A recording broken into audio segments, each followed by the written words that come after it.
Você sabia que Deus, Yahweh, se alegra na sua felicidade e tem prazer no seu prazer, inclusive terreno? Tudo me convém, né? Ou seja, tudo me é lícito, mas nem tudo me convém. Não devo fazer de tudo, mas tudo posso.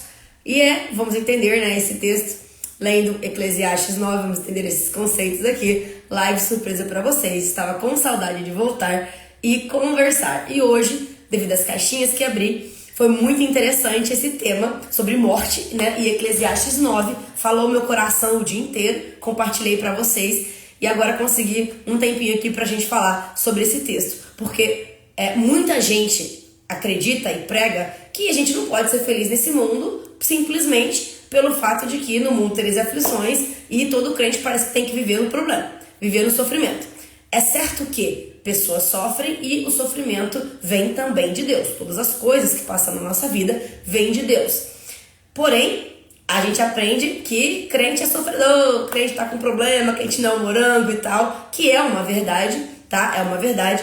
Porém, Deus traz muitas felicidades para nossa vida. Ele traz muito prazer. Inclusive, você pode beber vinho se você quiser. Só que, biblicamente falando, as pessoas interpretam errado e até falam assim, você não tem que beber nada disso. E Eclesiastes 9 fala inclusive disso, tá?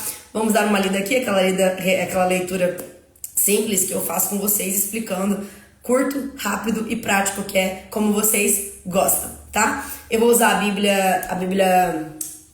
Qual que tá aqui? Eu vou pegar, tem a Bíblia Mensagem e tem a Ferreira, acho que é de Almeida essa daqui. Deixa eu ver... acho que é Almeida. Eu acho que é essa. Que eu peguei aqui na Bíblia Online, tá? Para vocês acompanharem. Então, bota Eclesiastes 9. Deveras todas essas coisas considerei no meu coração para declarar tudo isso, que os justos e os sábios e as suas obras estão nas mãos de Deus. E também o homem não conhece nem o amor nem o ódio, tudo passa perante ele. Então, o que nesse texto já está dizendo?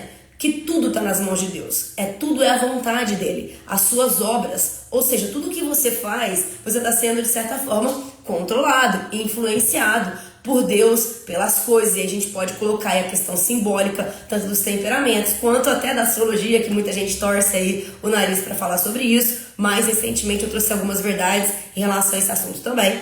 Então, você tem que entender o seguinte, que a Bíblia está falando que Deus que conhece e que traz todas essas coisas. E para todo mundo, para os justos, para os sábios, todas as suas obras. Ou seja, se você considera uma pessoa sábia, uma pessoa justa, isso não vem dela, vem de Deus. Todos os frutos, esses vêm de Deus.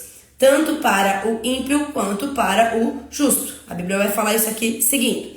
2. Tudo sucede igualmente a todos. Igualmente. A Bíblia fala em outros momentos que Deus faz nascer o sol, né, sobre justos e injustos, ou seja, até isso ele dá para todos. Então tudo sucede igualmente. O mesmo sucede ao justo e ao ímpio, ao bom e ao puro, como ao impuro. Ou seja, não é pelas suas obras necessariamente que você recebe coisas. Deus dá todas as coisas para todos, bênçãos e maldições a todos, conforme o propósito dele, conforme a vontade dele, tá? O mesmo sucede ao justo e ao ímpio, ao bom e ao puro, como ao impuro. Assim, ao que sacrifica como ao que não sacrifica. Ou seja, não é meritocrático. Nada que a gente vive aqui nessa vida é meritocrático. Não é porque você faz as coisas boas aparentemente ou as coisas ruins aparentemente que, digamos, a justiça de Deus vai cair sobre você neste momento. A justiça, no caso do galardão ou da condenação, é feita no final da consumação dos tempos, né? No trono branco, depois que tiver a ressurreição. Nessa vida, você simplesmente está vivendo uma timeline com um destino que te leva para alguns lugares. Então, terrenamente, as suas ações, elas estão te condenando, né? Te levando para não ser uma pessoa com longevidade, como diz lá em Deuteronômio 30:19. Que Deus coloca perante de nós a vida e a maldição e fala para que a gente escolha a vida, para que a gente viva nós, né, e a nossa descendência. Então tá falando de vida terrena, de vida aqui, ó, carnal, de morte nessa carnal, nessa pele aqui, tá? Não tá falando de eternidade no sentido de conquistar o paraíso, né, conquistar o reino. Esse sempre que fala sobre isso, não está fazendo uma conexão com as coisas terrenas. E Eclesiastes 9 está o tempo todo discorrendo de coisas terrenas. Está falando exatamente disso, né? Quando ele tá falando de obras, de meritocracia, de coisas que a gente faz na vida mesmo. Então, continuando, Eclesiastes 9:3. Este é o mal que há entre tudo quanto se faz debaixo do sol. Tá falando de terreno, debaixo do sol, vida terrena. Percebam sempre essas conexões quando vocês estiverem lendo a Bíblia, tá? A todos sucede o mesmo. E que também o coração dos filhos dos homens está cheio de maldade. Lembra que eu falei agora, mais cedo, que eu falei que as crianças já nascem com o pecado original e por isso elas não são consideradas inocentes, mas sim ingênuas. Ingenuidade está relacionado com a sua capacidade de agir sobre alguma coisa. Então, se você agiu de certa forma de um jeito, você não é mais ingênuo perante aquela ação, porque você entendeu o que aquilo acarreta, que é o que as crianças têm, porque elas não tiveram ainda a oportunidade de agir sobre o pecado. Porém, elas já nascem inclinadas para tal ação. Ainda que elas não agiram, elas nascem com desejos carnais, né? E aqui tá dizendo, o coração dos filhos dos homens está cheio de maldade, tá? E que há desvarios no seu coração enquanto vivem, e que depois vão ser mortos. Ou seja, isso aqui é o destino de todos os homens. Porém, alguns eleitos foram selecionados sem meritocracia, pelo propósito, segundo a vontade de Deus, que a Bíblia fala, de acordo com o beneplácito da boa vontade de Deus, né? Que a vontade dele é por misericórdia, porque todos estaríamos destinados ao lago de fogo pelo pecado original, que é o que diz. Porque todos são assim. Então, a gente que é eleito, considerado eleito, né? O que é um eleito? Vocês me perguntam, sabe o que é um eleito e tal? Eleito geralmente é aquela pessoa que tem fé para crer, né? Na verdade. Então, se você tem fé para crer, você pode se considerar um eleito. Porém, um eleito só dizer Senhor, Senhor, em teu nome fizemos milagres, né? E aí o Messias vai falar, afasta-te de mim, eu nunca te conheci. Ou seja, um eleito para ser eleito, ele vai demonstrar isso através da sua fé, porém diariamente através dos seus frutos. Então, os frutos, que são aqueles que estão em Gálatas 5, vão coordenar e vão mostrar de fato quem é o eleito, tá? Então não adianta você dizer que é um eleito e ficar só fazendo um monte de porcaria. Você precisa em algum momento ter frutos do Espírito Santo manifestando na sua vida. Ainda que você peque, ainda que você caia, você sempre vai manifestar algum fruto positivo lá de Gálatas, certo? Então essa é a grande diferença. Mas em questão de desejo pro mal, de desejo pecaminoso, isso está no nosso coração, de todos os homens, tá? 4. Ora, para aquele que está entre os vivos, há esperança. Porque melhor é o cão vivo do que o leão morto, né? Porque os vivos sabem que hão de morrer. A gente sabe, a gente tem consciência, a gente tem noção. Mas os mortos não sabem mais de coisa alguma. Ou seja, como é que após a morte você vai estar por aí rondando, voltando para falar com o familiar, fazendo essas coisas que a doutrina espírita e muitos novelistas pagãos acreditam, né? A religião hindu, todas as religiões que acreditam em reencarnação, ou também em vida após a morte, nesse sentido, né? Da pessoa morrer e voltar, já está contrária à Bíblia, porque diz aqui, o morto não sabe de coisa alguma. Nem tampouco, Eclesiastes 9:5, terão eles recompensa. Ou seja, como é que a gente vai atribuir uma doutrina de purgatório ou uma outra doutrina que tem alguma coisa a ver após a morte, se diz que não tem recompensa, ou seja, não existe mais alguma atividade sendo feita ali para que exista alguma coisa em troca, né? Ou qualquer tipo de função. E tá dizendo, mas a sua memória fica entregue ao esquecimento. Ou seja, morreu, tá lá, dormindo, né? Outros textos vão mostrar a questão do sono da alma, que você tá dormindo, aguardando o julgamento, né? Aguardando a ressurreição, no caso dos salvos, que é a primeira ressurreição. Então, a memória fica entregue ao esquecimento, certo? 6. Também o seu amor, o seu ódio e a sua inveja já pereceram, e já não tem parte alguma para sempre, em coisa alguma do que se faz debaixo do sol. Então, isso aqui destrói qualquer doutrina novelista de reencarnação, de espiritismo. E tudo que você sabe, que se alguém voltou para falar contigo depois que morreu, não é esse alguém que voltou. A gente sabe que são demônios te enganando. Porque a Bíblia fala que não tem. Debaixo do sol onde a gente está, não existe mais nada. A pessoa não tem mais essa conexão, né? Não tem parte alguma para sempre. Para sempre. Ou seja, quando as coisas forem restauradas, quando tudo for mudado, vai ser tudo modificado. Então, nesse mundo, na configuração existente, não existe mais para sempre.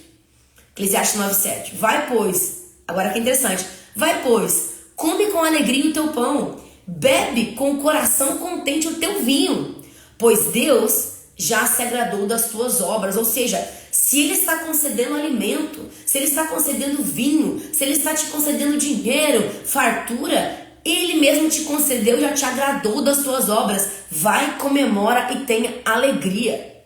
Ou seja, o crente que é crente não tem que viver depressivo. Se o crente está em momentos depressivos, em momentos de extrema ansiedade, que eu sei que acontece comigo, acontece com você, acontece com todo mundo, somos seres humanos. Porém, o crente não tem que ficar nesse estado e aceitar esse estado. Esse estado é um estado de opressão demoníaca. É um estado em que você não está comendo com alegria o teu pão. Você não está bebendo um vinho com coração alegre. Você está lamentando. Então você não está fazendo a recomendação bíblica de Eclesiastes 9:7. Você não está sendo grato por aquilo que Deus te deu. Pela vida, pelo alimento, pelo teto, pela bebida, por tudo. Você tem que ser grato todos os dias. Então a depressão, a ansiedade, esse estado contínuo está te fazendo ficar na frequência do medo entregue aos demônios. E aí por isso que a gente vai entrando num ciclo vicioso e fica muito mal. E às vezes precisa de uma ajuda para sair de lá. De alguém que tenha alguma consciência assim um pouco maior espiritual, que te explique as verdades e te tire de lá também com conceitos de psicologia, que eu não descarto. Tem muita gente que gosta de delimitar, não, tá, se isso aqui é espiritual, isso aqui é espiritual. Eu não, para mim é uma salada geral. Para mim, o ser humano é corpo, alma e espírito, então ele tem que ser tratado como corpo, alma e espírito. Todo problema na alma, ele também está no espírito, que também está no corpo. Se você tem uma deficiência de vitamina D, se você tem um problema com proteína, você tem uma batalha espiritual correndo na sua vida. E você tem também um problema na sua alma, depressão, uma ansiedade. Tá tudo conectado. São consequências, são situações definidas em cada parte do seu ser. Entendeu? Então, tudo é conectado. Então, a Bíblia está falando para tu ser feliz. Para tu usar tudo aquilo que Deus te deu e ser feliz. Não é pecado ser feliz. Já ouvi muita gente falando, você está em busca da felicidade desse mundo. Não. Você não precisa estar em busca da felicidade. Mas se a felicidade bater sua porta, vai lá. Come com alegria o teu pão e bebe com o seu coração contente, porque Deus já se agradou de todas as tuas obras. Então você pode sim, meu irmão, ser feliz. Você pode aproveitar a vida de uma forma lícita, como convém para o crente. Em todo tempo sejam alvas as tuas roupas e nunca falte óleo sobre a tua cabeça. O que está querendo dizer? Para você se vestir bem, para você esteticamente cuidar da sua vida, da sua aparência, né? Vocês viram a minha mudança, vocês viram como é importante a gente cuidar da nossa aparência. A Bíblia está falando para você que essas roupas, né, em todo tempo sejam alvas, que você use cores, que você seja alegre, que você transmita isso no seu vestir, no seu falar, e nunca falte óleo sobre a tua cabeça, nunca falte essa unção, nunca falte essa esperança, né? Olha o 9. Cara, esse 9 aqui eu fiquei doida. Goza a vida com a mulher que amas, todos os dias da tua vida vã, os quais Deus te deu debaixo do sol, todos os dias da tua vaidade, porque esta é a tua porção nessa vida e no teu trabalho que tu fizeste debaixo do sol. Tudo aqui é vaidade. Tudo é vaidade e correr atrás do vento. Mas dentro dessas vaidades, Deus te deu a oportunidade de se casar, de ser feliz ao lado da mulher que você ama. Todos os dias da tua vida vã. Ou seja, dentro dessa vida vã, cheia de problemas, de estresse, de um monte de coisa, acha momentos e coisas com gosto de eternidade para te fazer feliz. Não é pecado. Os quais Deus te deu. Tudo que você tem, a mulher que você tem, o marido que você tem, Deus te deu. E se vocês são felizes, glória a Deus. Maravilha, vai lá e aproveita. Seja feliz todos os dias da tua vaidade. Porque essa é a tua porção nessa vida. É isso que existe. É para isso que a gente está aqui. Para várias coisas, mas para isso também. No teu trabalho, em tudo. Tenta ver propósito no seu trabalho, nas coisas que você faz. O trabalho em si, ele é árduo, ele é difícil. Ele é para te causar cansaço. Mas tenta achar um propósito divino na conexão que você faz no seu trabalho, nas pessoas que você atende, na forma com que você se porta, na elegância que você vai tentar mostrar para as pessoas, e isso vai traduzir uma beleza rara, algo que você vai mostrar Deus. Às vezes a gente não precisa falar, às vezes o nosso exemplo né, perante o próximo, fala muito mais de Deus do que pregação no ouvido. Ninguém quer saber de ficar batendo porta, pregando pros outros, enfiando goela abaixo evangelho, né? As pessoas querem ouvir pessoas interessantes, pessoas legais, pessoas que têm conteúdo e que falam com clareza sobre tudo. 10, Eclesiastes 9:10.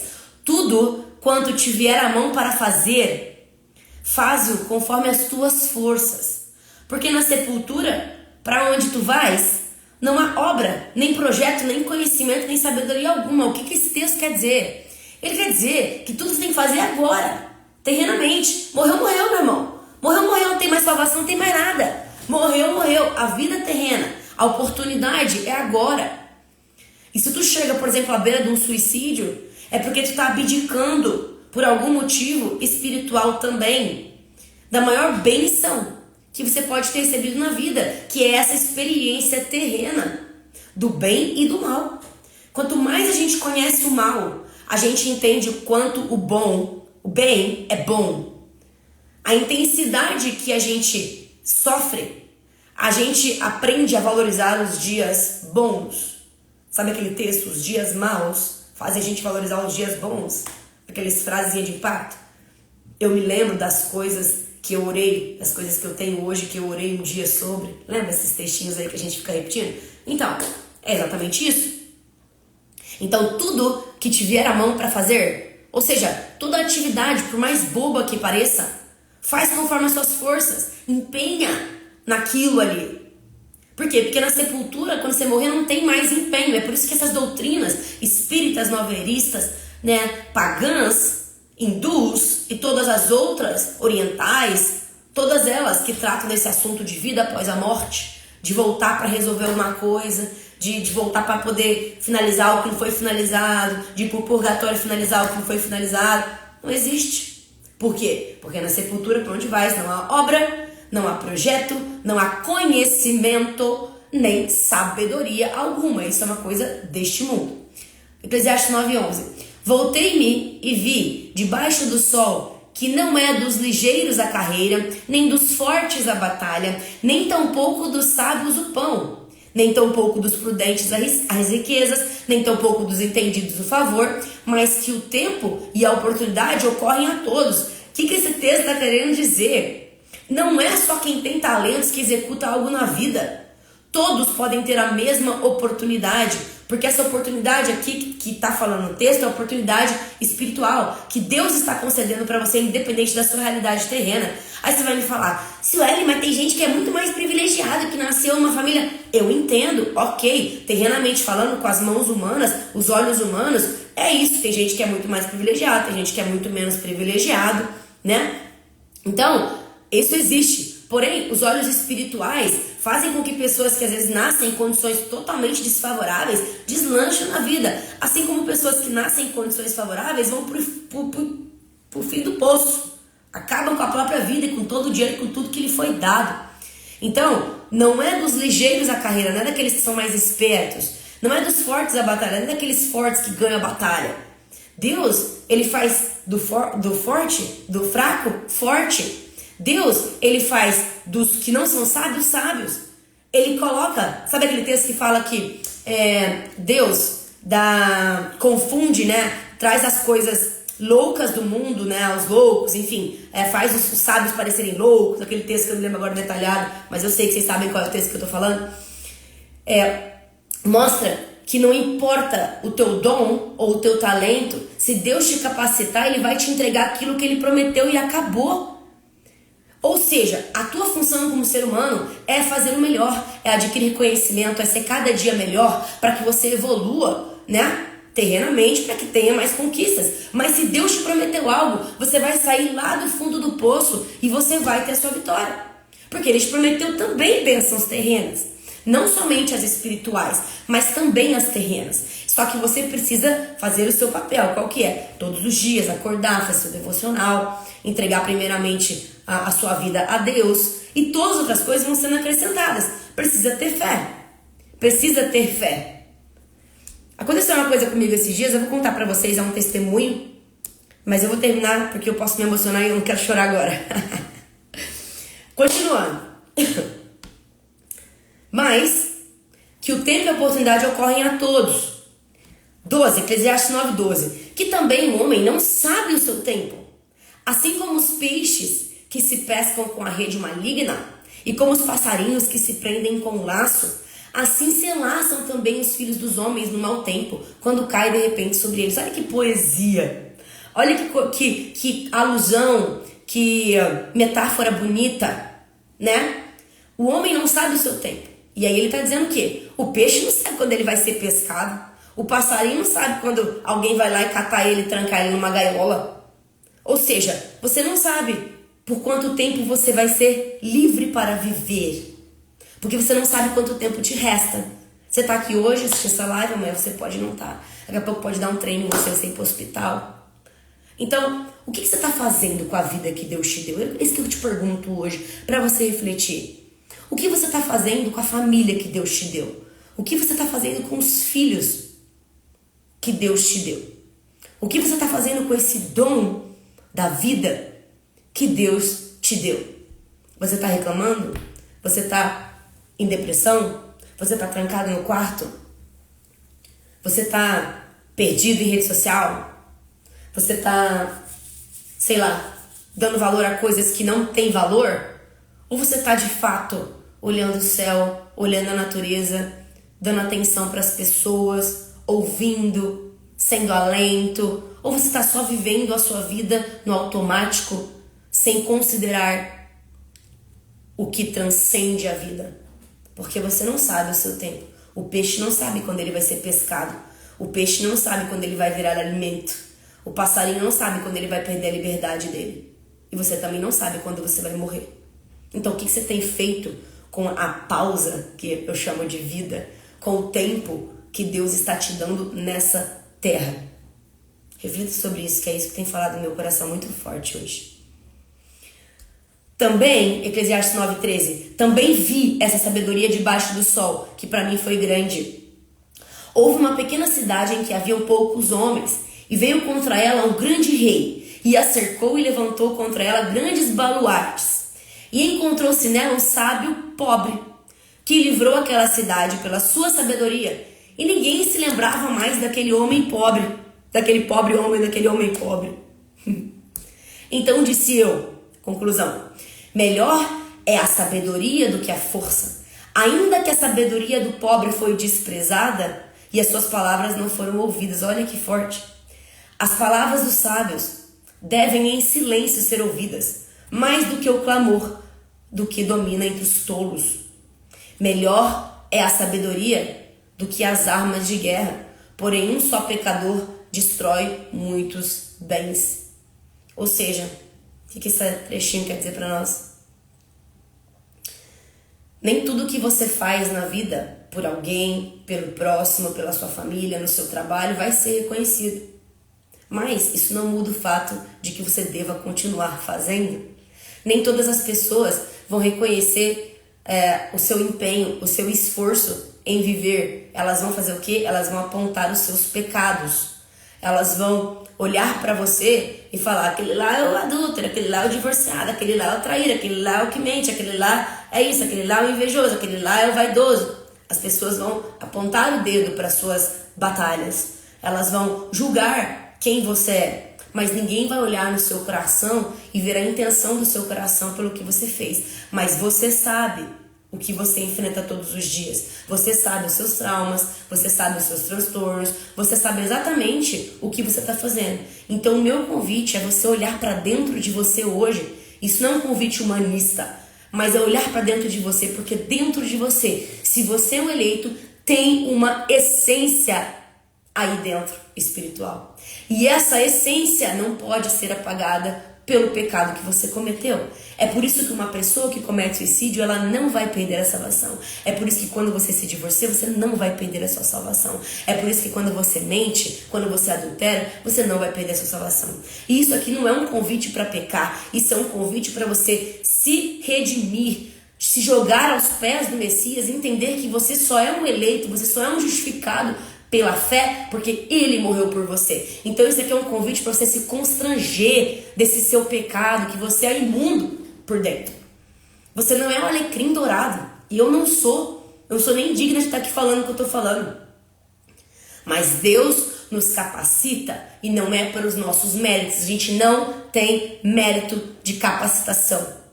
Nós podemos ter um merecimento por fazer coisas na vida terrena, por estudar, um estuda mais que o outro, um ora mais que o outro, e por isso talvez é mais inteligente em algumas áreas, se expõe, né, acaba trazendo melhores coisas para a sua vida. Ok. Mas você não pode nunca bater no peito e achar que fez isso sozinho. Tudo aquilo que você faz, Deus está estimulando em você. Então, quando você olhar o outro errando, quando você olhar o outro pecando, quando você vê o outro lá no fundo do poço, ao invés de ir lá falar, apontar o dedo, joga uma corda para a pessoa sair de lá. Porque poderia ser você no fundo daquele poço. Porque Deus te convida para você ser sábio. Melhor é a sabedoria do que armas de guerra, ou seja, é muito melhor você ter sabedoria do que usar a sua força humana. A sabedoria vem de Deus, a força humana é sua. Não adianta achar que você vai conquistar as coisas pelos seus méritos, pelas suas próprias forças. A sua salvação não é conquistada por você, esquece. Você tem que fazer o seu papel de ser humano, adquirir conhecimento, ser melhor e maduro a cada dia para conseguir sustentar de fato os seus relacionamentos. E isso pode colocar aí. Relacionamento entre amigos, marido, mulher, mãe, pai, que é o maior problemão para todo mundo. Difícil hoje você ver um casal se dando certo mesmo. Tem que ter muita oração, muita vontade de dar certo e muita maturidade, que é um processo que não acaba. É um processo que todo dia você aprende um pouquinho, todo dia você... E muita sinceridade. E o principal de todas as coisas, amor. Só que sabe qual é o grande problema? A maioria das pessoas não sabe o que é amor. Por quê? Porque o amor, ele vem da fonte principal. Se você buscar o amor nas fontes terrenas, você vai buscar aquele amor romântico, aquele amor que é muito mais egoísta. Porque o amor bíblico, o amor verdadeiro, é aquele amor sacrificial. É um amor que você só consegue empenhar se você estiver conectado na fonte verdadeira do amor. Essa fonte verdadeira é o Messias. E a Bíblia fala, aquele que não ama não conhece a Deus, porque Deus é amor.